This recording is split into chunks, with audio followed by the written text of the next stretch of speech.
hold on to your butts. If you don't know if you are going to like this video yet, just like it anyway. And then at the end of the video, if you didn't like it, unlike it. Mark Zuckerberg explained why Meta open sources its AI. Reason 1, it's safer and more secure. Reason 2, open source things often become the industry standard. Number 3, open source things are often very popular with developers and researchers, which can lead to more innovation. Reason 4, which is from me, not from Mark Zuckerberg, the metaverse is our new government and our new economy. You can't build a whole ass new government and economy that's predictably policed by artificial intelligence if you have to pay people to build it. The FBI director has warned. The FBI director has warned that Chinese hackers are going to wreak havoc on US infrastructure. And also, there have been several works of narrative fiction about this. Mars is about to conjoin Pluto, so hold on to your butts. OpenAI says GPT-4 poses little risk of helping create bioweapons. And when you're in the shower, I'm not going to read your diary. The last part is from a Sarah Silverman joke. I have to read this. OpenAI's team asked the groups to figure out how to grow or culture a chemical that could be used as a weapon in a large enough quantity, and how to plan a way to release it to a specific group of people.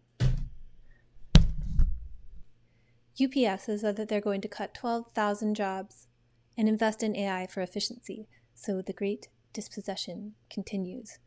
Now would be a good time to recommend that you go watch Alison McDowell's old video on what blockchain is. It's from like 2018 or 2016. I'll link it below. Russia was hit with a huge internet outage. You're being primed. An entirely new class of life has been found in the human digestive system. They are calling them obelisks. And I have so many questions, I might have to come back to this. Neuralink implanted the first brain chip in a human. The wireless brain computer is here. I had a friend in the mid-2000s who was very resistant to getting a cell phone, and one time I was walking down the street in New York with him, and he all of a sudden just like ducked into a cell phone store and bought a cell phone, and he has had a cell phone ever since. And I feel like I might do that someday with the brain-computer interface. Also, a part of this study for this initial implant is to evaluate the safety of the surgical robot. So there are fiber optic cables running all throughout the land, and they're here to give you internet, but they're also being increasingly used for a technique called distributed acoustic sensing, which listens in a very sensitive way to what's going on the ground above.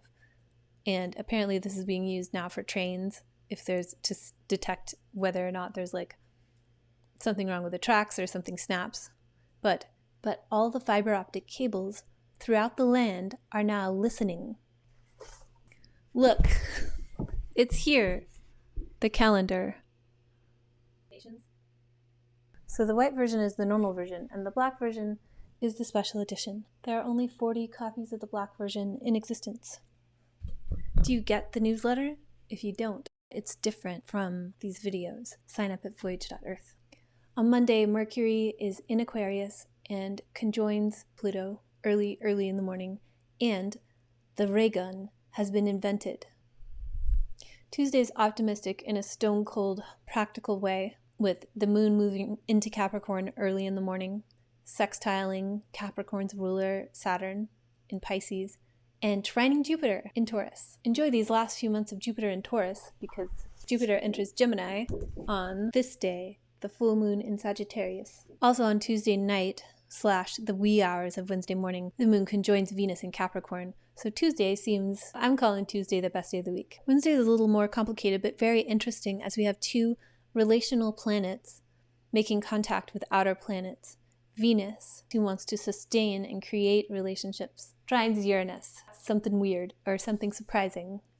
And I mean, they're both weird. Uranus and Neptune are both weird. Mars, the planet of severing relationships, ending situations, makes a sextile with Neptune. So all the drive that Mars has had in Capricorn. In Capricorn, Mars absolutely has a direction to go. And a sextile with Neptune, that's an opportunity to maybe let up on the aggressive campaign for a moment, enter a pathless land, paradoxically, a bit of wandering can bring you closer to your goal. In the wee hours of Thursday morning, so I'm going to build this into Wednesday because it goes exact around 2 or 3 in the morning Pacific time. So I guess it could be early Thursday morning, but it's applying all day Wednesday. The sun makes its annual closing square with Uranus, but also it does that when the moon is void. So whatever surprising things sun's closing square with Uranus might bring, or epiphanies, they might go nowhere. Or if it's something bad, maybe it doesn't turn out that bad in the long run. On Thursday morning, the moon enters Aquarius to assess the recent sun square Uranus. So I take that back. Anything, whatever the sun square Uranus hath wrought, it might be activated in a slower, less direct way. So the moon immediately joins Pluto on Thursday morning when it enters Aquarius. And later in the day, the moon conjoins Mercury. And later in the day, the moon squares Jupiter. So we have, Thursday gives me triumphant supervillain energy. But the moon is waning down, so we're wrapping things up. The dark moon occurs on Friday. So basically, Thursday night is the dark moon. It's triumphant supervillain energy, but it's like the end of the movie and to be continued. Friday afternoon, we have the dark moon in Aquarius. Whatever part of your life Aquarius is. Oh, let me show you on the calendar. I know the calendar is floating next to me. So the full moon in Aquarius last year was August 1st, 2023. So what at the beginning of August this past year crescendoed in a way that has released all its energy. And now you get to think there's some sort of beginning. And this beginning has larger implications for the world because the full moon in Aquarius this year is August 19th, 2024, and that's the same day that Jupiter and Uranus complete an exact square aspect. Jupiter and Uranus will complete 2 square aspects in 2024, once on August 19th and the other on Christmas Eve, 2024.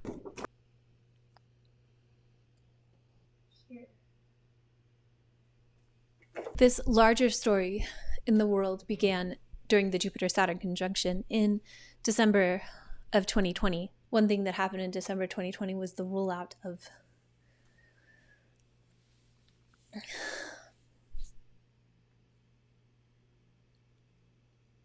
the beginning of the rollout of the vaccines and the beginning of our new world. December 2020 was like the beginning of the future.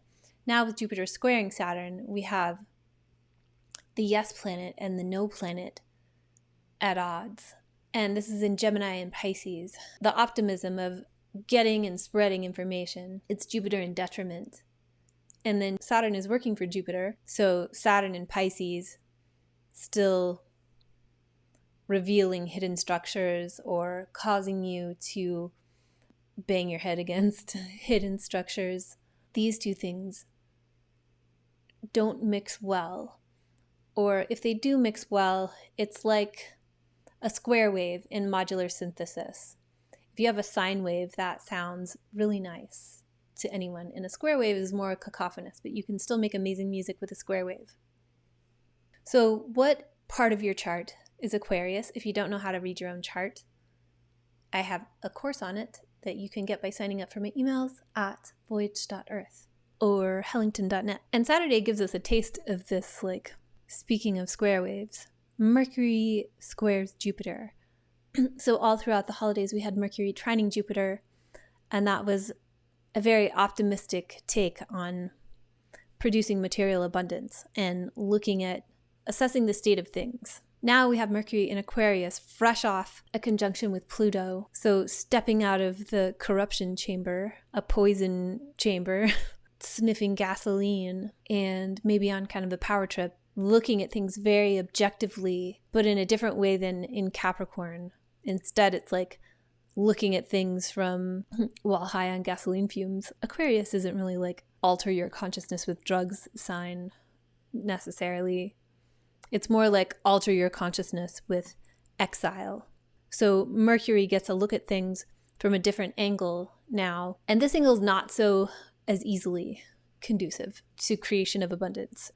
It's these methods, the Mercury and Aquarius squaring Jupiter and Taurus, are bound to feel a bit more grating, even if they do feel triumphant, optimistic, even if they are successful. Mercury and Jupiter have difficulty working together as it is, so if it's not that glorious trine we are having over the holidays, this will serve to highlight the difference between like looking at the big picture, which Jupiter loves to do, the big picture of like, let's bring food to the table, and Mercury assessing the details and connecting the dots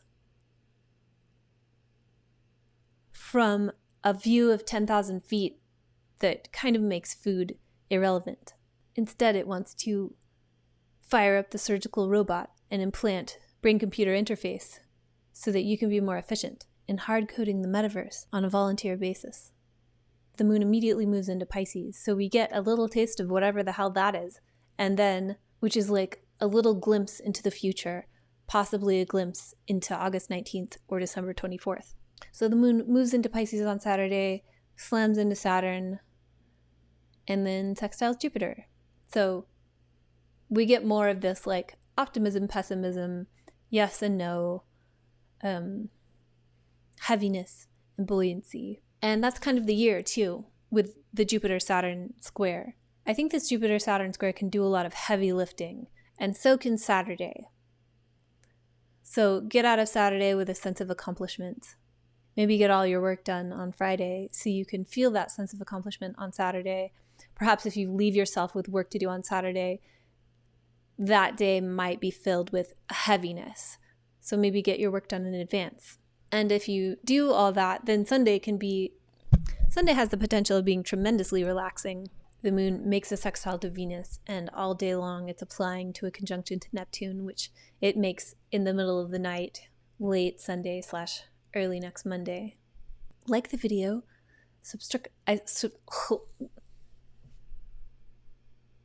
brain computer. Subscribe to the channel because I require the numbers. And remember, your Wi-Fi is a camera that can see through walls.